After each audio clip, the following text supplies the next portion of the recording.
casa en las 4 esquinas del planeta, eso es negar el exilio, políticamente. Y eso es un ejemplo y tenéis toda mi admiración por ello. Entre nosotros, porque estamos en casa, tenemos que decirnos la verdad, tenemos ese deber. Y decirnos la verdad pasa por reconocer algo que todos y todas sabemos perfectamente, que es que la situación es muy difícil, que vivimos un tiempo de excepción y que no es nada sencillo, no resulta nada sencillo ni siquiera concebir la tarea que tenemos por delante. Es titánico.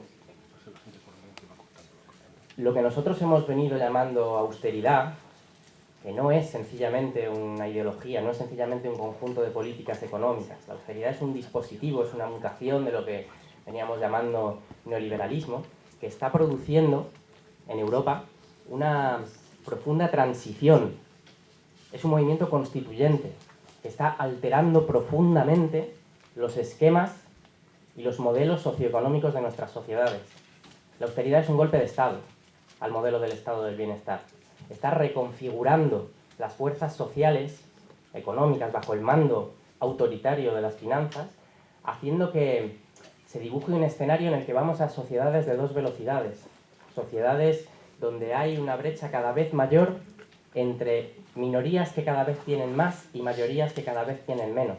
Donde, como hablaba antes, y lo del exilio no es algo sin relación con esto, se está excluyendo de la condición misma de ciudadanía a porcentajes impresionantes de la población.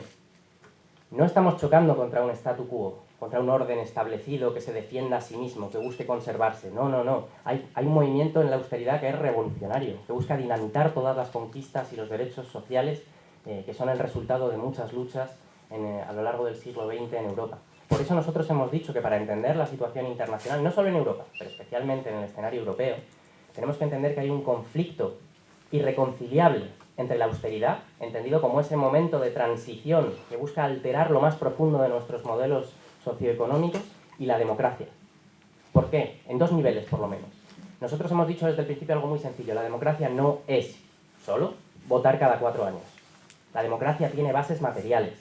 La democracia implica una noción de ciudadanía que es inseparable de los derechos sociales, de los servicios públicos, del derecho a una existencia digna. La democracia no es un sistema formal para meter una papeleta en una urna cada 4 años. Requiere que haya esas bases materiales. Y la austeridad lo que ataca sistemáticamente son esas bases materiales mismas. Son irreconciliables. Pero por otro lado, en una dimensión más política, la austeridad ha provocado que, y lo veis en los que vivís en Europa, lo veis en muchos países, que sistemas que eran muy sólidos, con regímenes, sistemas de partidos bipartidistas, con un partido más de centro-izquierda y un partido más de centro-derecha, que puede ser socialdemócrata o liberal, o cristiano conservador del otro lado, etc., que durante muchos decenios se alternaban en el poder de forma muy estable, y producían una alternancia política. Desde la crisis de 2007, ese modelo ha entrado en crisis en muchos países. ¿Por qué? Porque los gobiernos de centro-izquierda o de centro-derecha aplican exactamente las mismas políticas, con lo cual cada vez hay una parte mayor de la población que dice ¿para qué voy a votar? Normalmente en las democracias formales se vota en contra de, se vota para echar al gobierno, entonces viene la opción B de la oposición.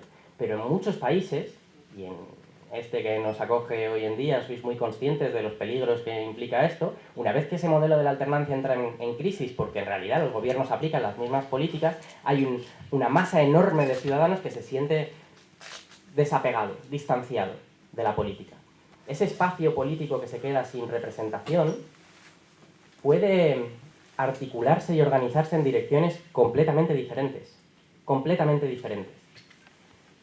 Yo me niego a pensar que de pronto el 25, el 30%, me da igual, del pueblo francés tenga una tendencia profascista. No, yo creo que eso es el resultado de la crisis que la austeridad ha provocado en regímenes y en modelos, en sistemas de partidos que eran muy estables y que han dejado de dar soluciones. Entonces, la tarea que nosotros tenemos por delante es ser capaces de articular la alternativa al orden austeritario, y de articularla en un sentido progresista, comprometido con la justicia social, con la redistribución, con los derechos sociales, con la vida digna, con la tolerancia. Porque si no, si fracasamos, Si no lo hacemos nosotros, quienes van a articular ese descontento, y la historia de Europa nos lo explica bien, hay muchos ejemplos de ello, son las fuerzas xenófobas, las fuerzas autoritarias, las fuerzas fascistas. Con el drama que se está viviendo en Europa ahora, ¿cuánto tiempo va a durar este giro que se le ha podido dar al marco de la opinión pública en muchos países que de pronto han adquirido conciencia del drama que suponen los refugiados y de la situación que hay? Entonces, ahora de pronto se piden soluciones. ¿Cuánto tiempo se va a sostener esto si no hay una fuerza política que pueda articularlo en un sentido respetuoso de los derechos humanos? ¿Cuánto tiempo vamos a poder, digamos, garantizar que no se violan sistemáticamente en la Unión Europea derechos humanos fundamentales si no conseguimos explicar que esto no es una catástrofe natural, que esto no sucede porque sucede, que lo que hay detrás son 15 años de guerras? Irak, Afganistán, Libia, Siria, Yemen, Líbano, Palestina. ¿Hasta cuándo? ¡Basta ya! ¡Basta ya! Si dejamos que esto emerja solo en la superficie, tenemos el caldo de cultivo en Europa para que el debate político, la alternativa política en los próximos decenios en el corazón mismo de Europa sea entre el autoritarismo financiero o la xenofobia prefascista. Ese es el dilema que tenemos en Europa hoy. Por eso, las fuerzas antiausteritarias, las fuerzas que defienden el polo de la democracia, tienen delante de sí una tarea histórica, dificilísima, titánica. Y como estamos entre compañeros y compañeras y hay que decirse la verdad, eso implica reconocer el momento en el que estamos y entenderlo y pensarlo. En Europa, desde la crisis financiera, han caído 19 gobiernos.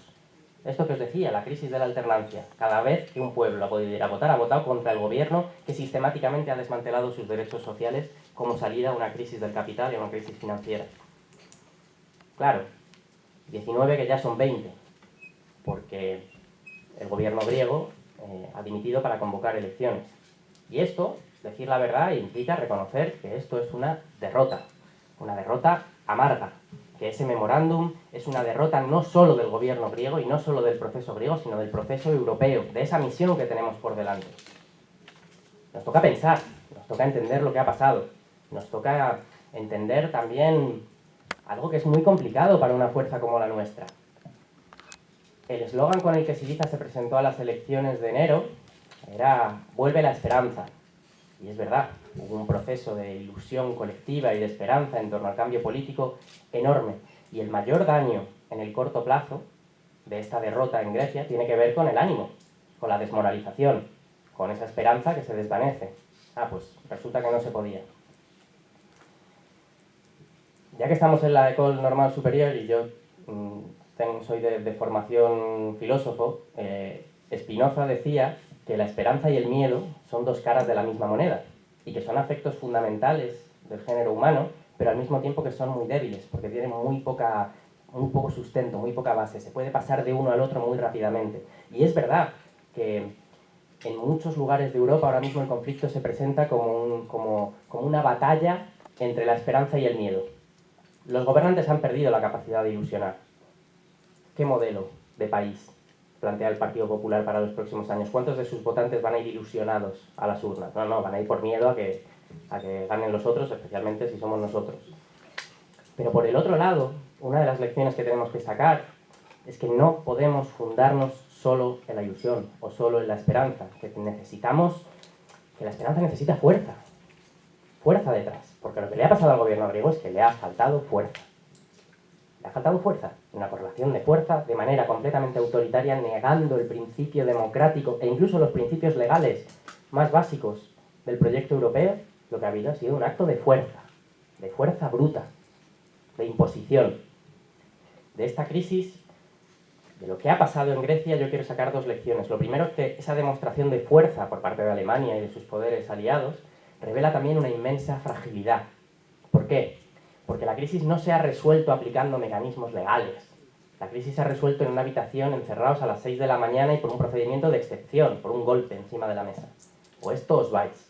Eso demuestra, por un lado, la fragilidad que tiene ese orden establecido y, por tanto, la necesidad de acumular una fuerza suficiente para poder doblarle la mano, para poder doblarle el brazo.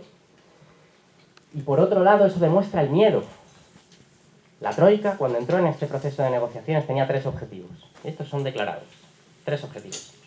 El primero era golpear al gobierno griego con una actitud que no demuestran frente al gobierno húngaro, por ejemplo, con lo que está haciendo en la gestión de la crisis de refugiados.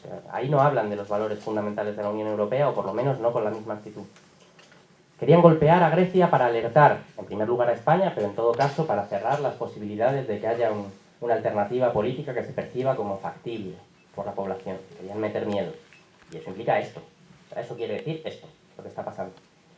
Querían tumbar al gobierno griego, y para conseguir tumbar al gobierno griego querían romper Syriza. Bueno, el segundo y el tercer objetivo están ahí. El primero es la tarea que tenemos por delante. El segundo punto, la segunda lección que yo quería extraer de esta crisis es que, para no caer en el derrotismo, es que tenemos que ser capaces de ampliar la perspectiva, de poner las cosas en su medida. Muchos y muchas de vosotros estáis en países donde están sucediendo cosas. No es solo Grecia y no es solo Podemos. Hay movimientos profundos en ese espacio monstruoso, bastardo, sin una articulación política clara, a lo largo de toda Europa y fuera, en lugares improbables como los Estados Unidos de América, donde la campaña de las primarias demócratas se ha convertido en algo que no había sido prácticamente nunca. Un candidato como Bernie Sanders, que tiene un discurso bastante parecido al de Podemos, está generando un fenómeno de movilización social espectacular. Quienes venís del Reino Unido habéis visto lo que está sucediendo con Jeremy Corbyn. En Eslovenia hay un partido bastante parecido a Podemos que ha irrumpido. Es curioso, yo hablaba con los compañeros eslovenos y nos contaban un poco lo que estaban haciendo y decían, no, claro, pero en realidad es que esto ha ido todo muy rápido y entonces aparecimos mucho en televisión y entonces sacamos un resultado que nadie se esperaba, entonces llegamos al Parlamento y no teníamos mucha idea, pero claro, es mucha responsabilidad, las elecciones nos pillan demasiado pronto y claro, yo le miraba y decía, me suena. En Polonia, donde hay uno de los espectros políticos más conservadores imaginables en Europa, de pronto el movimiento Razem ha emergido, ha irrumpido con un discurso muy interesante también. Y luego el otro día escribí un artículo y hubo un montón de gente que me dijo, oye, ¿esto qué dices de cómo es esto de que tenemos que pactar con los socialdemócratas? Que no. Lo que yo intentaba decir es que en muchos países, incluso del corazón de Europa, los partidos socialdemócratas clásicos tienen unas tensiones internas brutales, cada vez más dificultad para mantener las filas prietas. Eso pasa aquí en Francia, pero pasa en muchos otros países, pasa en lugares de Escandinavia, pasa en Alemania en otra escala, y lo que yo apuntaba no es evidentemente a las cúpulas y los partidos, lo que apuntaba es a la fuerza social que hay detrás del bloque histórico socialdemócrata, su presencia en los sindicatos, en las universidades, en los medios de comunicación, etc. Ahí hay un movimiento muy de fondo, muy nuevo, que no habíamos visto en 20 años, cuando parecía que la tercera vía de Blair se había impuesto completamente y que no había nada que hacer, que había desaparecido, que había colapsado completamente la socialdemocracia, que indican que ese espacio se está reformulando. Con lo cual, la batalla es titánica y acabamos de encajar una derrota dura. Y eso hay que decirlo así. Pero en el panorama general, en ese conflicto entre austeridad y democracia que va a definir la suerte de Europa, hay fuerzas en movimiento. Hay fuerzas en movimiento. Nuestra tarea, y llego a la conclusión ya, es ser capaces de articularlas, movilizar no solo la esperanza y definirla, traducirla en un proyecto político concreto, real, sino además ser capaces de acumular fuerza a través de alianzas que demuestren algo que es muy sencillo, pero que nos van a disputar y nos van a negar hasta el final, que los europeístas somos nosotros, los que queremos defender Europa de sus peores pesadillas, del riesgo y el peligro que acecha este continente, somos nosotros, quienes estamos comprometidos con los valores fundamentales, con la promoción de los derechos humanos, las libertades públicas, los derechos civiles y sociales, el derecho a una vida digna, la aspiración a una vida digna, somos nosotros, y lo tenemos que construir. Podemos en la política internacional. Vosotros y vosotras estáis fuera y habéis visto seguro, como he visto yo, que Podemos le ha dado nombre a cosas que no son Podemos. Cómo nos ven y cómo nos leen y cómo nos miran desde muchos países diferentes, en realidad, claro, hay la parte que es lógica de información o de cómo se percibe, pero en realidad la gente se ha apropiado en gran medida la interpretación de lo que representa Podemos. En países muy diferentes se traduce la experiencia de Podemos a sus contextos. ¿Cómo podríamos hacer esto? Es lo primero que nos preguntan siempre. ¿Cómo lo habéis hecho? Tenemos que hacer aquí algo parecido. O nos escriben diciendo, somos un partido, yo qué sé, en Azerbaiyán y somos lo mismo que Podemos, igual. Bueno, pues habrá que ver, pero pues no lo sé. O sea, no repartimos certificados tampoco. Pero lo que es interesante es esa operación por la que se está traduciendo permanentemente el empeño y el intento que nosotros estamos haciendo en otras realidades. Eso, aunque no lo queramos, y aunque nos venga grande, y aunque sea como todo lo que nos pasa, acelerado y en cierto modo desproporcionado, nos ha colocado en una posición de vanguardia, con una responsabilidad brutal. Y vosotros y vosotras, nuestra gente, nuestros cerebros y nuestros brazos y nuestros cuerpos fuera, tenéis en eso una responsabilidad enorme, enorme. Sois embajadores de este movimiento democrático que tiene que cuajar porque nos jugamos con ello el destino de Europa. Esto quiere decir, aterrizando en lo más concreto, que es muy difícil la situación, es muy difícil, por muchos factores. El momento no es fácil. Pero tenemos 3 meses por delante en el que tenemos que ser capaces de aportar hasta el último gramo de energía que nos quede para esta responsabilidad.